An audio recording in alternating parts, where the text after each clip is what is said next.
What are some of the hurdles we all need to overcome? I'm talking about organizational, cultural, leadership, and measurement to better market our practices and brands in today's world.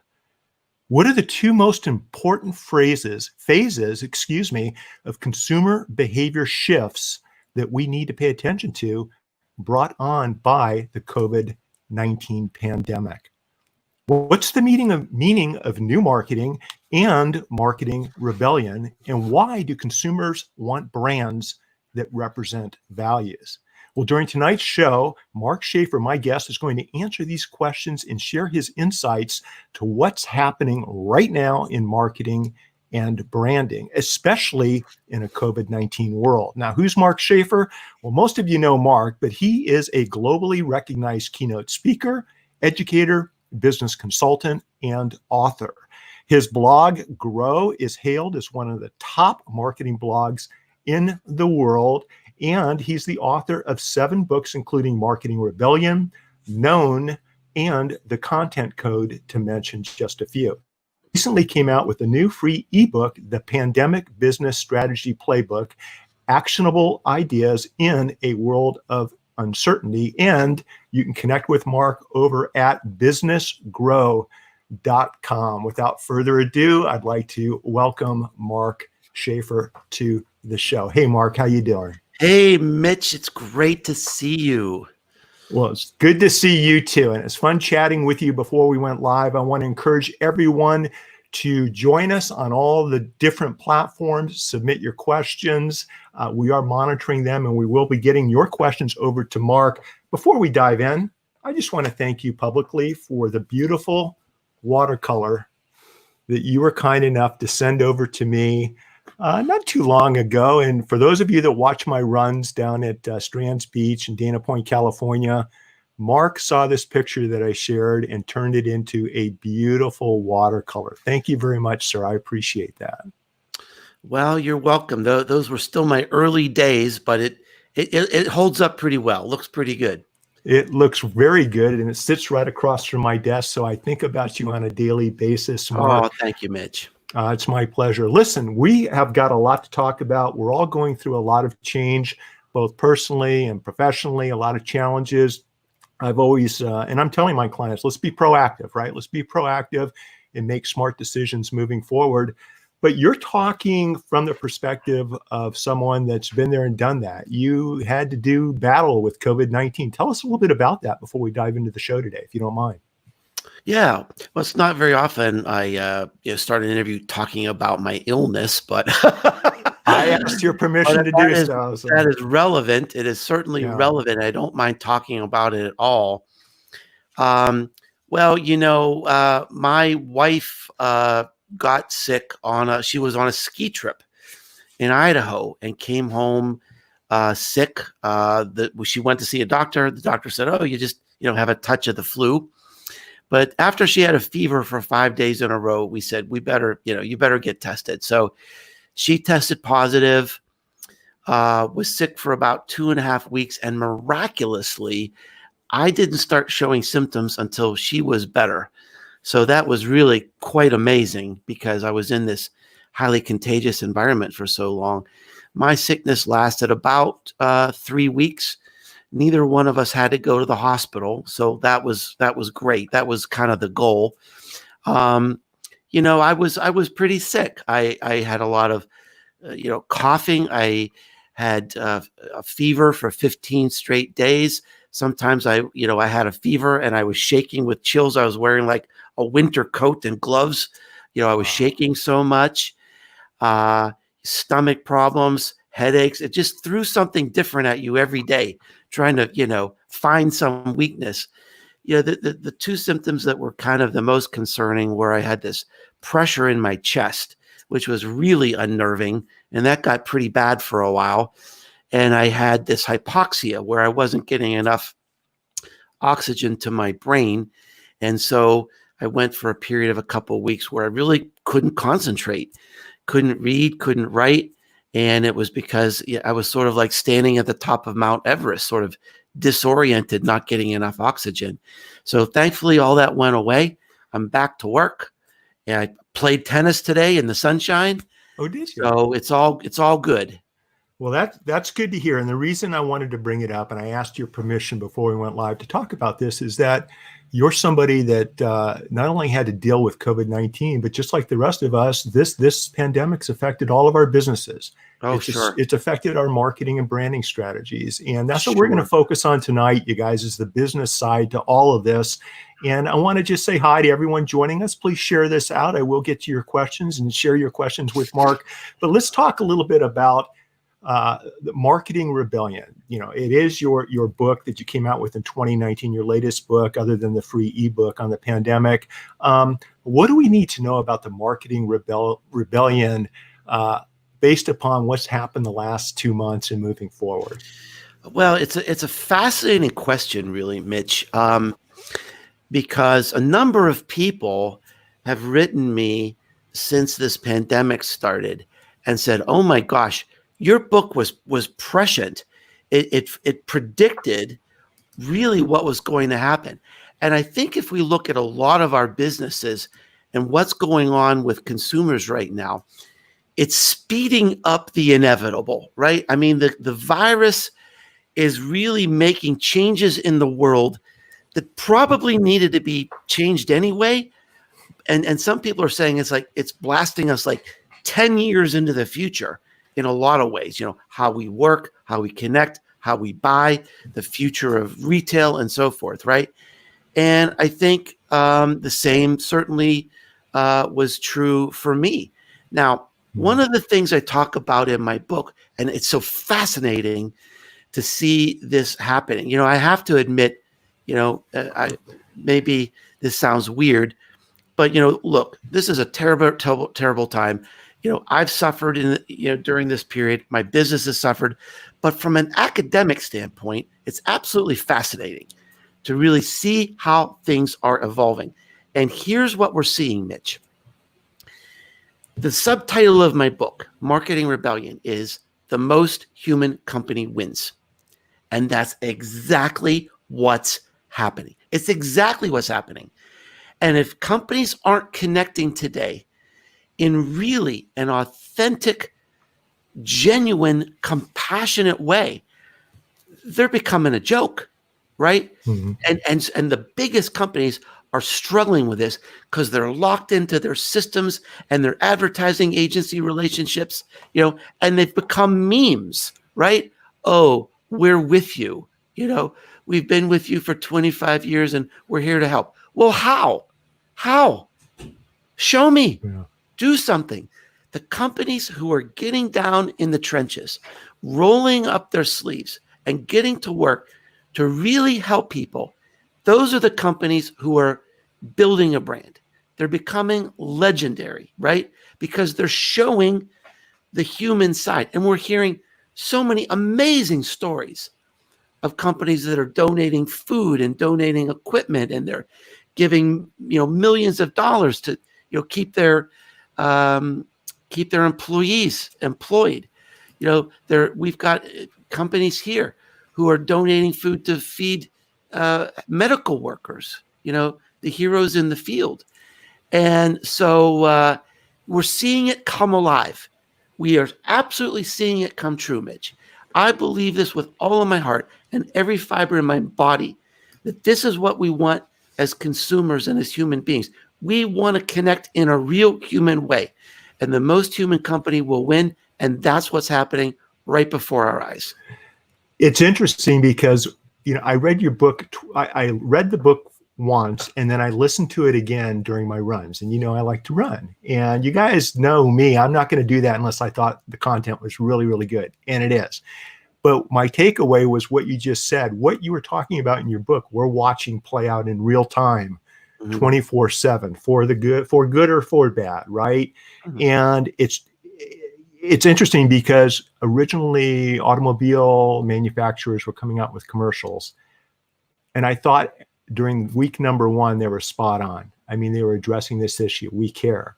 But after week number 2 or week number 3, I wasn't hearing them making any suggestions or doing anything about it. And it was getting old. And I felt like I was getting played. I was just another consumer, except as a consumer in today's world, my expectation's different. My Yeah, expectation as a consumer over the last 2 months is different than what it was 6 months absolutely. ago. Absolutely.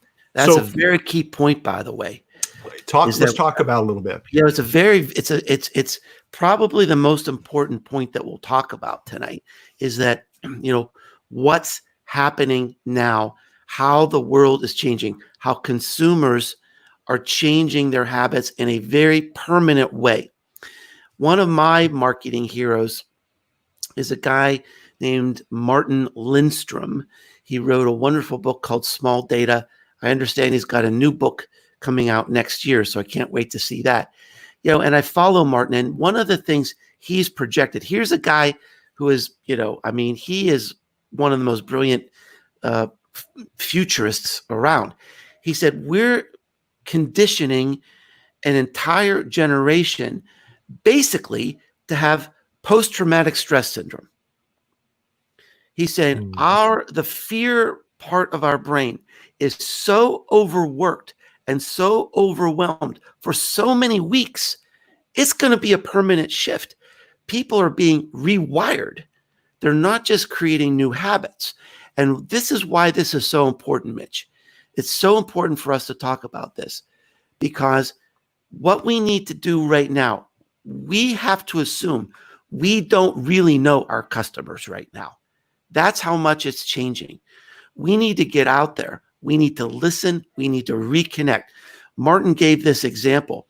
He was doing research in the food industry to see how food preferences had changed during this period. So he had this research. So he had this meeting with all these CMOs from all these big food companies. He said, okay, can you tell me the 10 biggest food trends right now? Most of the CMOs could only get 1 out of 10. These are the most experienced people in the whole industry. That's how much it's changed. Some of it will go back, but a lot of it isn't. And so, we can't assume that we know. We can't assume that we're in touch. And customers right now, I use this model. I talk about how we're in the bottom of Maslow's hierarchy of needs, back from our Psych 101 days, right? So at the bottom of the human needs, you need air. You need safety and shelter and food. You don't want to be sick, right? And that's where a lot of people are living right now. And they don't want to be lonely. They don't want to be isolated. At the very top of the pyramid is, should I buy a boat? Or do I need a marketing consultant? That's me, right? So if your marketing, if your business is already down at the bottom of the pyramid, and I know that a lot of the people that are listening today, they are down there because they're helping people with safety issues, right? So if you're working at the bottom of the pyramid, you're golden. If you're at the top of the pyramid, you've got to find a way to get down where the people are now and apply your skills and apply your talents to be relevant in this moment. So Mark, if we're using social and digital to find that way to connect with our clients, to connect with the consumer, talk to us a little bit about the difference between using bots and automation as opposed to a human-to-human touch in the process. Well, obviously, I think that's the goal. That's what we want, and that's certainly part of what the marketing rebellion is about. I think someone asked me, Mitch, what's the point of this rebellion?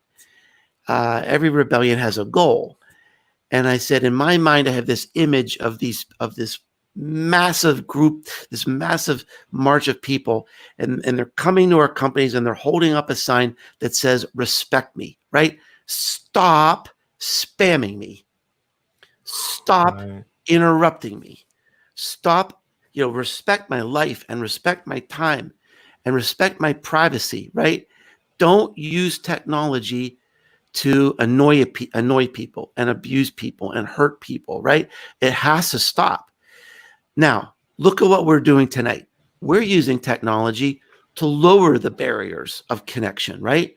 You and I, we live a continent apart, but we've become friends through social media. We respect each other, and we're having this great conversation, collaborating, creating value together. You can see my face, hear my voice. You can hear what I'm passionate about, right? This is the best use of technology. So I'm not anti-technology. I'm anti-abusing people. And as we talk about moving toward a human-centered marketing approach, the first step is stop doing what people hate. If you're doing, you know what people hate because you're a consumer too. So if you're doing stuff in your company that you know people are going to hate, just stop it. There's a better way. There's lots of better ways. There are lots of better ways, and it requires a shift. It requires a change in how we go about doing things and maybe communicating. As a lawyer 10 years ago, if you were to tell me I'd have a live video show or a podcast, maybe 15 years ago, I would say, what's that? What are you talking about? What has that got to do with me being in the courtroom, right?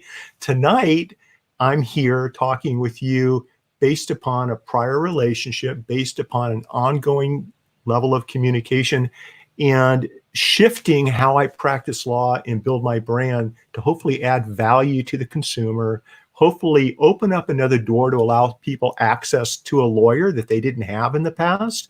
And like you said, the difference between this, making it available to somebody as opposed to pushing a message in an email 5 times a day, or, there's nothing I dislike more than getting text messages from marketers.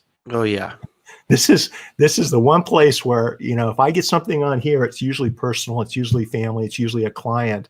But it requires a shift in how we do business. And for the lawyers, the doctors, the CPAs out there that are trying to figure out what's that shift, how can we embrace that and be proactive and move forward? Maybe a couple of suggestions or a couple of ideas or a couple of examples from Marketing Rebellion.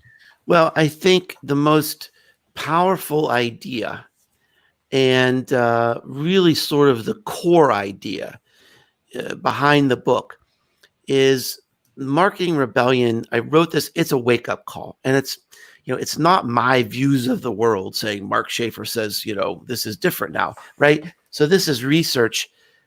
I mean, it's millions of dollars of research from Accenture, from Deloitte, from McKinsey. And I use this research to paint this picture, and it's sort of shocking of where consumers really are today, right? So we've been kind of, doing our marketing. We do a little bit better every year, a little bit better on our Facebook ads, a little bit better on our SEO. Meanwhile, the customers have moved all the way over here.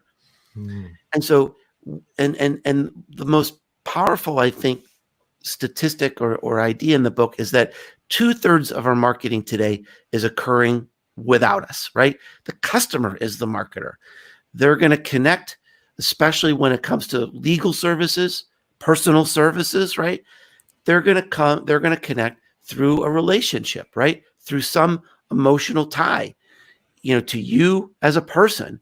They're not going to buy, use services because of your logo, because of your slogan, because of the colors on your website. It's kind of what you're doing tonight.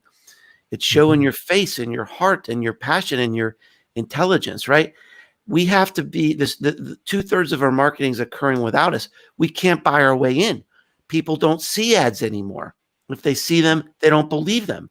We have to be invited into those conversations, which means we have to earn our way into the conversations where the customers are carrying our story forward. I love that. It really, truly is a change in mindset. As I was writing this book, there's literally a moment where I thought, I don't know what it means to be a marketer today. I mean, it's so different from what I grew up with. I was going to say, that's what you do. That's your expertise. Well, it is now. It better be, because we don't have a choice. We don't have a choice. Well, look, here's the thing. For those of you, I remember reading, is it The Content Code? Yeah. And Known, both of your books. Yes. Both while traveling. And it just opened my eyes up to creating content, to adding value, to doing things that other lawyers weren't doing. Now, tonight, I'm hearing you, an experienced marketer who knows 1,000 times more than I'll ever know or want to know about marketing. kind of taking a step back and saying, listen, we need to reevaluate how we're going about these things. And you mentioned the term human-centered marketing. Yeah. What is that? What do you mean by that? Well, I think it's, as I said, the first step is to stop doing what people hate, right? The problem in marketing today is we've become too obsessed with technology. We hide behind dashboards. We expect to have all the answers on social media. And, those old ways just don't work anymore, right? And so we have to have a human facing sort of presence, right? We have to show our hearts and show our minds, show our talents, because today, increasingly, the personal brand is the brand, right? Now, I don't know if you have evidence or statistics that you share, but if I had to guess, I would say that a very high percentage of your business is coming to you because somehow people saw something that you did, some content that you created. Maybe it's a video on your site where they've seen you, right? They've heard you. Doesn't matter what the name of your firm is. Doesn't matter how beautiful your offices are. They want to see you. That is the brand, right? Yeah. The most human company wins. If you're the most human lawyer in your niche, you're going to win because that's what people want. Warts and all, right? I mean, somebody watches me on live video and they listen to how I put a sentence together or the mistakes that I make. Not really big warts, but some warts. But that's what makes it true. I'm the first to admit it, Mark. Do us all a favor. If you're a jerk, stay away. Don't do this. Yeah. If you're a jerk, we need to work. We'll save that for another show. Yeah. Right. But I would say most strategy. Don't be a jerk. Yeah, don't be a jerk, which is rule number one. I think a lot of new business with our firm are personal referrals from past clients, from local judges, local claims adjusters, people that have done business with us. But that goes to other people referring clients or customers to somebody's business. It's the human to human aspect of building a company.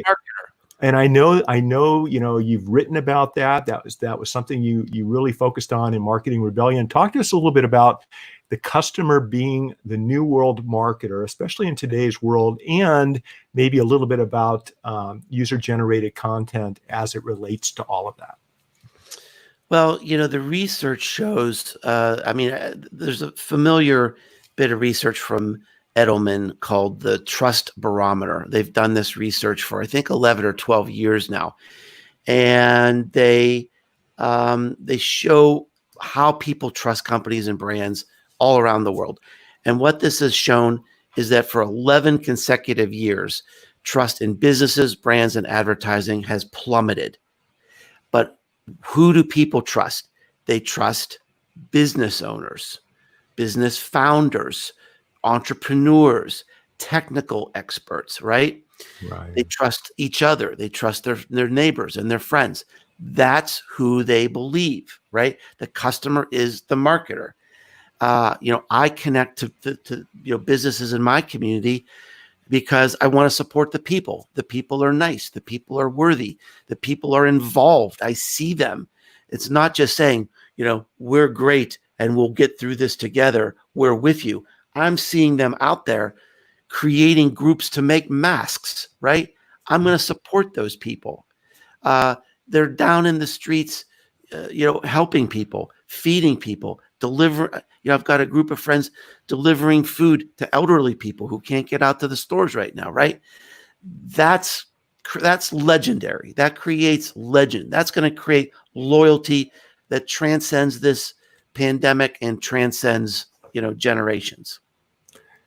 You talked about customers being the new marketers and user-generated content. Everyone, that was the second part of your question. But it's one of my favorite things to see happen. Yeah, it's almost everything today. It really is. So, what we're talking about is how do we create something so authentic and believable, something so interesting about our business, and something so relevant. So AIR, air, authentic, interesting, relevant.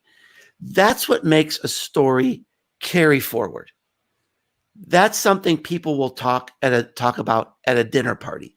You would not believe what I heard.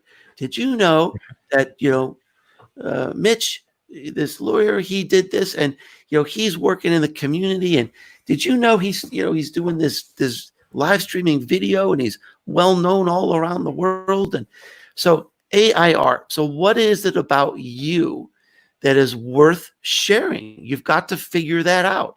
And then you've got to think about, where do your customers gather naturally? In the book, I call it the islands. Customers today can self-select into islands. There's online groups for everything today, right? Offline groups, neighborhood groups. And the real trick, the real value is if we can get people to share our story. That's user-generated content, right? Let me just tell you a quick little fun story. It's one of my favorites. Has nothing to do with the legal services, but it demonstrates what I mean. So I went into this barbecue restaurant in Virginia, and right in the middle of this restaurant is this giant fiberglass pig with a tie-dye t-shirt. This thing's like 12 feet tall. It's taken up quite a bit of space in this little restaurant. So I said to the owner, "What's the story behind the pig?" He said, "That is my entire marketing plan." Now, what does he mean by that? Now, he still has to deliver the goods, right? He has to have good parking, good service, clean restrooms, delicious food, good value. But if you do all that, they're going to want to take a picture of themselves with the pig, and they're going to put it on Snapchat and Instagram and Facebook and TikTok and everywhere else. And that visual user-generated content, telling that little story of the tie-dyed pig, is going to remind people to go to that restaurant. It's organic advocacy, right? It's better than any ad we could ever take out. When someone else said, "I had a great time at this restaurant. The food was delicious, and here I am with the pig," which is like the name of the restaurant, tie-dyed pig.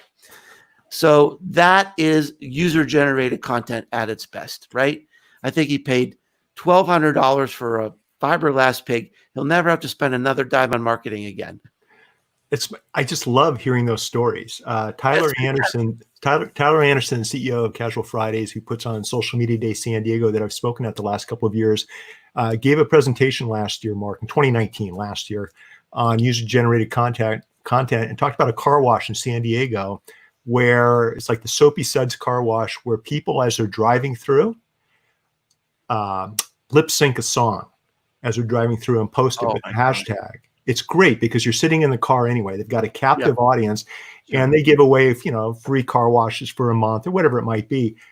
It's amazing to see what people do while they're in that, how they get into costume and how they put on wigs and how they help promote that car wash for the car wash. And I'd like everyone watching tonight or watching the recorded show, think about how you can create interesting, unique, entertaining content that your users, your clients, your patients can share out and brag about and boast about and have fun with. And it does, and I want to emphasize, it doesn't have to be silly. No. I mean, I put out a lot of content, and I guess sometimes I'm funny, but I'm rarely silly. But people share my content thousands of times every week, right? And I've built a very successful business over the last 12 years. I've never taken out one dime in advertising in 12 years. We have very similar mindsets, Mark, very similar with our law firm. You look, in my book, you are one of the top marketing experts on the planet. I just love your work. I love you. I love what you do in your books and at your blog. And if you don't mind, let's pivot just a little bit about when the pandemic hit. You intentionally changed your content and saw something happen. Talk to us a little bit about that, because I think everybody watching can do the same thing if they know how to go about doing it? Well, when everything just started to crash and crash fast, I have to admit that I went through a period of disorientation. Um, my consulting was canceled because all of a sudden, within a few days, I became irrelevant. My customer said, "Oh, Mark, we love you, but we just lost 50% of our business. Our supply chain is collapsing and our people are getting sick. We'll see you in a few months," which is the right decision. Of course, I'm a keynote speaker. I was supposed to be in Romania today. Oh, really? Really? All that got canceled. All that or that moved. And the thing that was really sort of unsettling is even my college classes got canceled. I teach in the graduate studies program at Rutgers University. I've taught there for 12 years and 11 years, maybe 11 years. And I mean, I thought, gosh, whatever happens in this world, we're going to have college classes. And so all of a sudden, boom, I had nothing. And it took me about 3 days to sort of get my, legs back under me and realize that what is my core competency? I'm a teacher. I teach in everything I do, whether it's a book, a blog, a speech, or a class. I'm a teacher. The world just needs me to teach something different right now. So let's get on with it. So I had lots of great content ready to go in my blog. And I looked at this and I said, this is just irrelevant.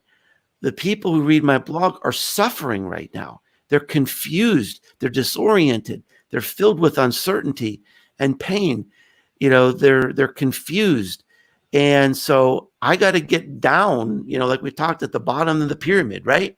Mm-hmm. I mean, I've got to help them in the moment where they are right now. And so I just completely flipped my blog. And one of the questions I had, Mitch, was, well, this has gone on for weeks now, right?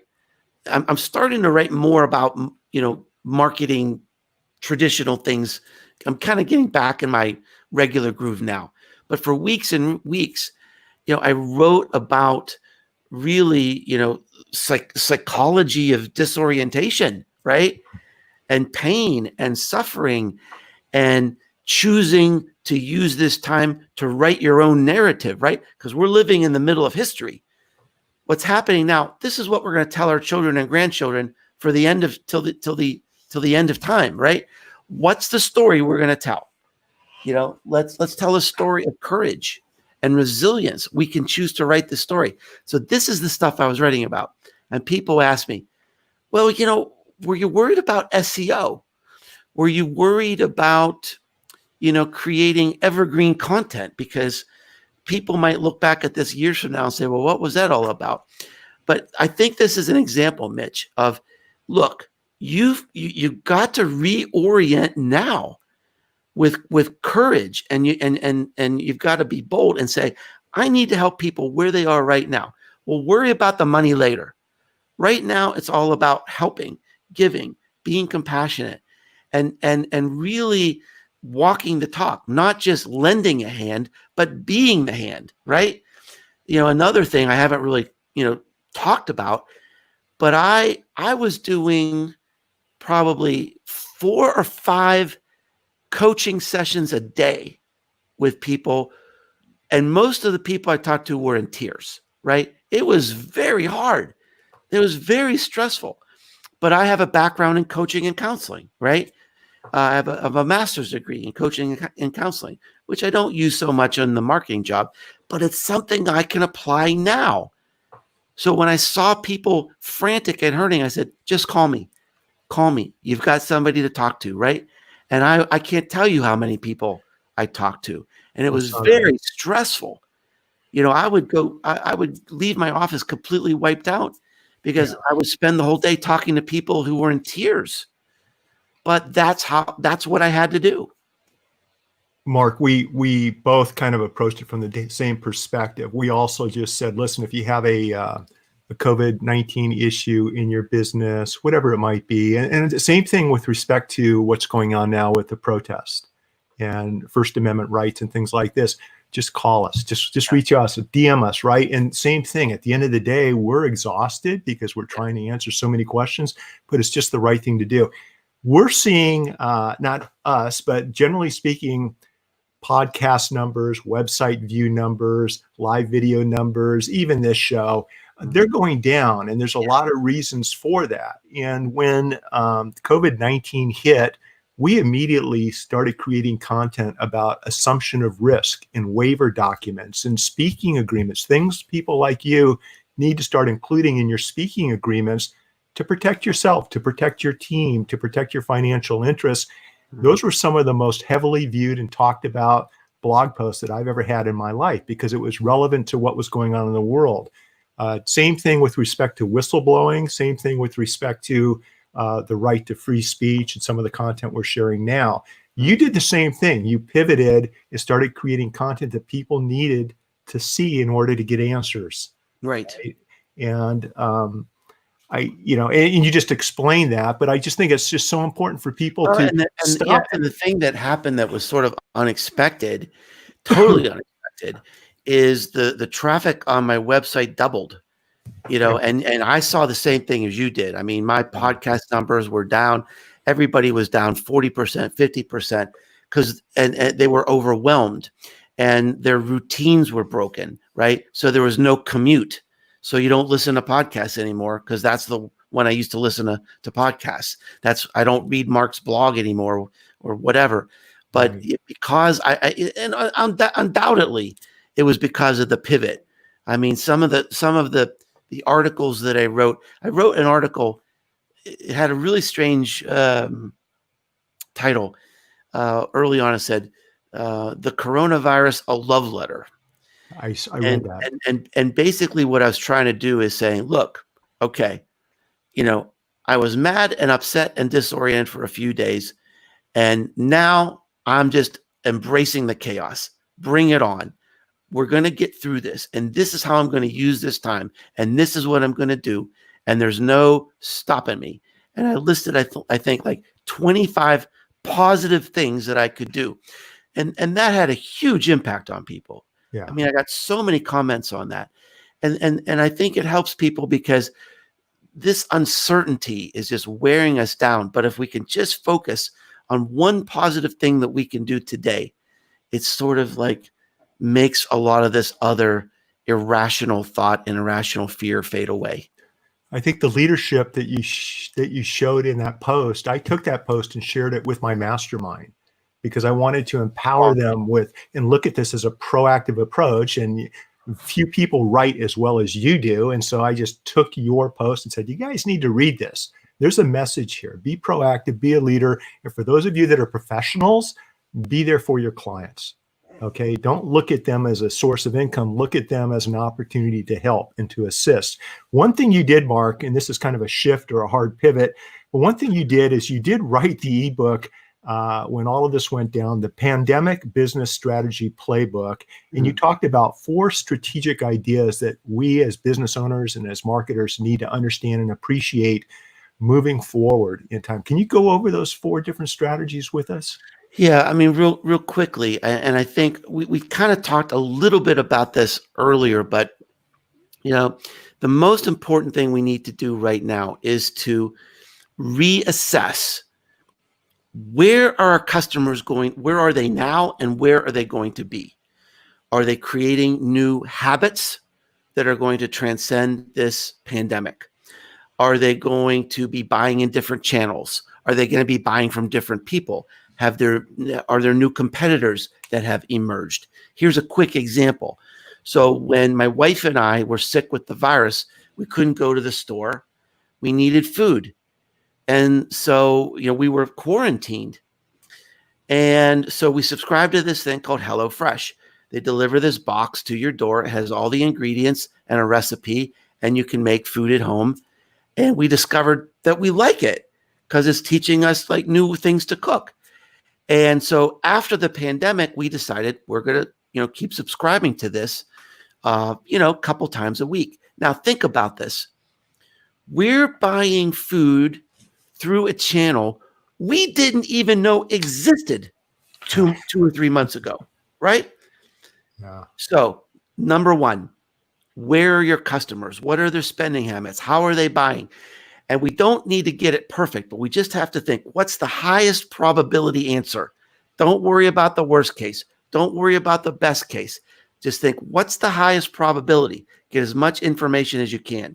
Number two, now that we know where our customers are, does our business still serve them the same way? Okay. If, in my world, we're moving to online education, right? I have to upgrade my equipment. I have to upgrade. I've got new lights. I've got new cameras. I've got new technology, right? The schools that I'm working with, they have to, change everything. The most important thing now isn't the classroom, it's the IT department, right? So we've got to make sure that our competencies are aligned to where our customers are. Number three, how do we demonstrate our value? Are the sales and marketing channels the same? The last speech I gave before the virus hit was a huge conference in Sacramento, California. And they had a trade show, and I was talking to the vendors. And I asked one of the vendors, I said, how much business do you get from these trade shows? He said, all of it. He said, this is a tradition. I see my customers, we have a dinner together. We sign annual contracts.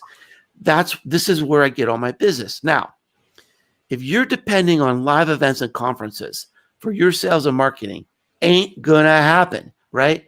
This may not happen till later next year, maybe even to 2022. So we've got to reevaluate our sales and marketing competencies. Are they still relevant? Do we need to change? And then the last thing really, I think, has to do with expectations.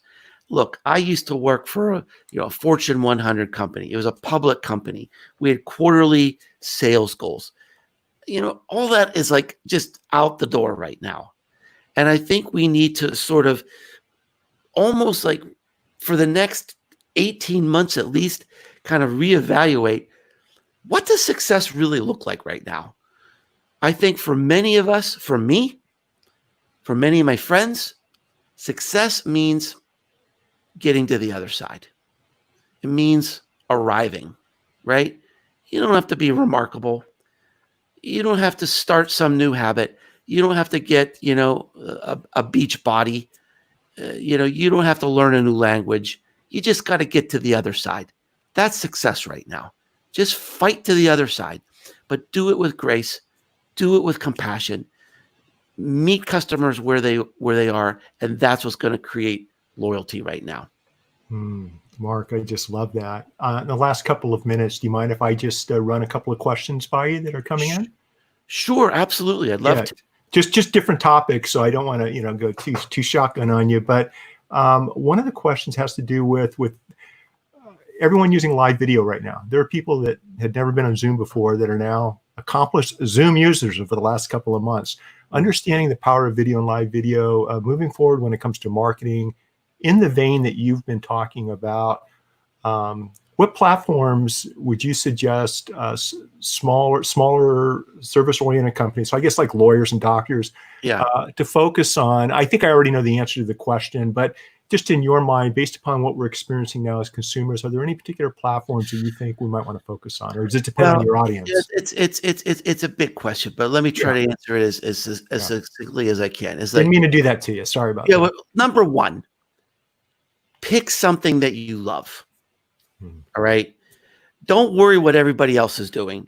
Pick one thing. If you want to write.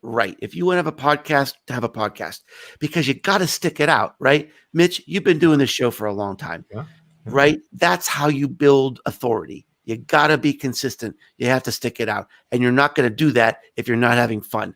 So pick the platform where you're going to have fun and try to do it in a way that's a little bit different, that will, attract an audience and help you stand out. I love that. And you've got obviously a lot of fans who I have been sharing their comments during the conversation. You know, a few of them here. You do. And You talk about being consistent, and it's a matter of showing up and giving it your best shot and being prepared, not trying to not respecting the time and attention of your audience. I think that's always applied even before the internet, right, Mark? Sure. Here's something that's interesting is for those of us that have been around before the internet as we know it, running businesses. What I've noticed is the people skills and the approaches, even back that we developed back then, are more important now in today's world than ever before. And we're not born with people skills. These are things that we can learn and things that we can figure out as we go along. And that kind of leads into my next question is, if you are starting a law firm and you're interested in getting up to speed on what they don't teach you in law school, so people skills, business skills, things like this, marketing, where would you start, Mark? I mean, I would suggest everyone go to your blog, go to your website, and read your books and stay up to speed with your content, because I really do mean that. You're one of the best on the planet. But having said that, where should these young lawyers go to raise the bar when it comes to marketing, branding, especially digital and online? Yeah, I mean, honestly, I'm not a bragging person. I'm not here to like sell stuff tonight, but I would start with the known book. The known book is about building your personal brand in the digital age, right? And I spent 2 years researching and writing this book. And Mitch, I think if I look back at my career, at least right now, I would say this is my number one contribution to the business world, because I got it right. I nailed it. This is how you do it. And there's no exceptions. And it works. And it's helped thousands of people. Today, as we talked about, the personal brand is the business brand. If you're known, your firm will be known. So I think today it starts with you, not an advertising agency. And I think it's a very accessible book. You don't have to be a marketer or even a business person to understand it. It's laid out in a simple way. It's fun to read. There's a lot of inspiring stories in there. And so I would say, study a little bit, known, and come to grips with what can you do to build your personal brand. We were flying back from London, and I read your book on the trip. That's when I read Known, and gave it to my daughter, who I knew eventually would be, going to law school and starting as a lawyer. And I wanted her to read it, Mark, because I'm like, you need to know this stuff. Yeah. This is good. We agree then. we agree so much that you may not remember this, but that was the chapter. That was the topic of the chapter that you contributed to my book. Yeah. And it was about being known on social media. So I know it's dear to your heart, and I know you're simply walking your talk. And again, it's like I feel bad because I don't want to feel like I'm, being self-promotional or something. But this is the time to do it. It really is, especially in this pandemic. When we get to the other side of this pandemic, some people aren't going to make it to the other side. Look, let's be real. There's going to be a shakeout, right? And so you got to do every angle. You got to do everything you can right now to give yourself the best chance to arrive. And working on your personal brand is, to me, it's right up there with, watching your cash flow and cutting expenses and pivoting in new ways. If you've got the time and the ability, it's an important thing to do. In the last couple of minutes, everyone, one of the things, Mark, we jumped on in my mastermind was having attorneys understand that they're leaders in the community and their clients are looking to them for leadership. Because when we have clients, it's because they have problems. There's something going on. Something went sideways. Something didn't work out the way they thought it would. And so we're involved. And once everybody got on the same page, Mark, where let's use this and be proactive and use this as an opportunity to be leaders in our industries, right? Both offline and online.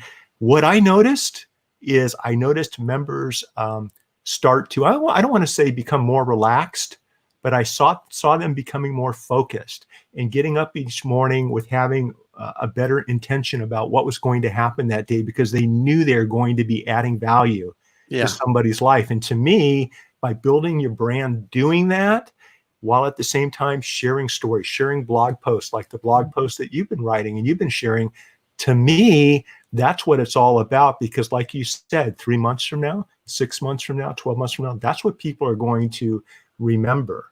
I'll 100%. always remember you sending me an email saying, "Hey, Mitch, I'd love to contribute a chapter to the book. I don't have time. I'm super busy." You may not remember this. I'm super busy. I've got a full schedule, circle back next time. And then like a week later, I got an email from you. "Hey, Mitch, I was flying back from a speaking engagement. See the attached. See if this works for you." You took the time to do something, and I'll never forget that. And I think this is a time where when we take that extra step, our clients, our customers, our online audiences, they're going to remember that because we were the ones that were here for them when they needed us. Mm-hmm. And just, before we wrap things up, I want you to know I was checking out your Twitter feed before we went live, and you did an unboxing on your Twitter feed, right?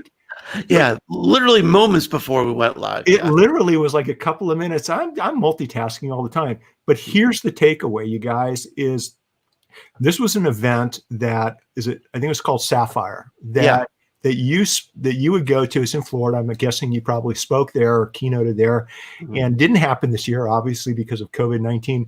But they took steps to have you think about that event, to experience something that was happening in that event, and then you shared that with your audience. Well, it was just remarkable. Yeah. I mean, this is an event. They would get 25,000 people in Orlando.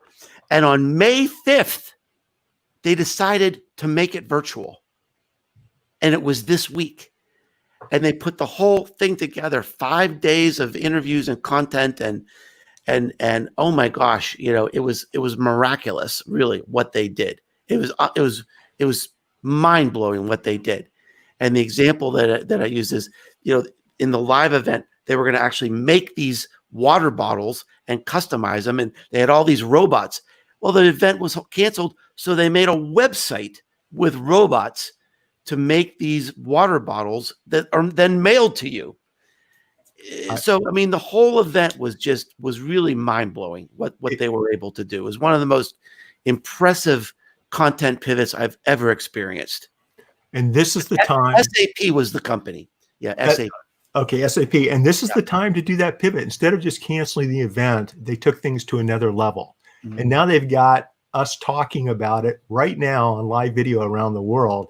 And that's the power of being proactive. That's the power of looking at difficult times as a time of opportunity and connecting with people like Mark Schaefer. Mark, if anyone would like to reach out to you, if they want to connect with you, if they'd like to grab your books, read your blog, what's the best way for them to get in touch with you? It's really easy to find me. I'm at businessesgrow.com. I figured no one would remember how to spell Schaefer, so Businesses Grow is pretty easy. You can find my blog, my podcast called The Marketing Companion, and my books and all my social media channels. I'd love to stay connected with you. Mark, thank you very much. Really appreciate it. Mark Schaefer, everyone. This is Wednesday Night Legal Marketing. My name's Mitch Jackson. Make it a masterpiece, everyone. Good night.